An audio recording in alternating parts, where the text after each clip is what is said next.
विपक्षी नेताओं पर केंद्रीय एजेंसियों की लगातार हो रही कार्रवाई को लेकर विपक्ष तो लंबे वक्त से सवाल उठा रहा है, इसे राजनीतिक साजिश करार दे रहा है। लेकिन अब सुप्रीम कोर्ट ने भी ईडी की कार्रवाई पर सवाल खड़े कर दिए हैं।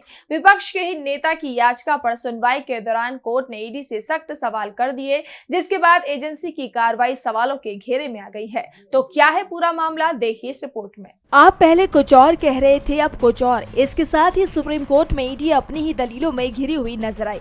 जब एजेंसी की पुरानी दलीलों को याद दिलाते हुए कोर्ट ने उसकी पूरी कार्रवाई पर ही सवाल उठा दिए। मामला कथित शराब नीति घोटाले में गिरफ्तार आप नेता मनीष सिसोदिया से जुड़ा हुआ है।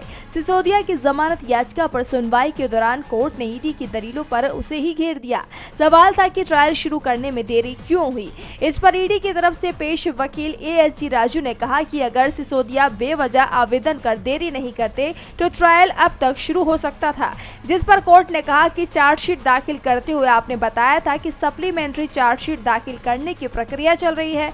इसका मतलब है कि आपको लगता है कि जब तक सभी आरोप पत्र दाखिल नहीं हो जाते मुकदमा शुरू नहीं हो सकता। अब ये कहना कि आप आगे बढ़ सकते हैं, लेकिन उन्होंने देरी की, इसमें कुछ और अंतर है। आप अपनी ही दलीलों पर टिके हुए नहीं दिख रहे हैं।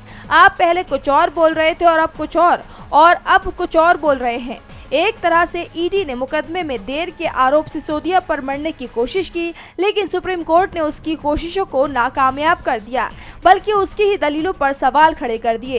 कोर्ट ने ईडी से सख्ती से पूछा कि 493 गवाहों को देखते हुए बताएं कि ट्रायल कब खत्म हो सकता है। बता दें कि कोर्ट ने सिसोदिया की याचिका पर सुनवाई कर फैसला सुरक्षित रख लिया है, लेकिन कोर्ट के सख्त तेवरों ने ईडी की कार्रवाई पर भी सवाल खड़े कर दिए हैं। DB लाइव की रिपोर्ट।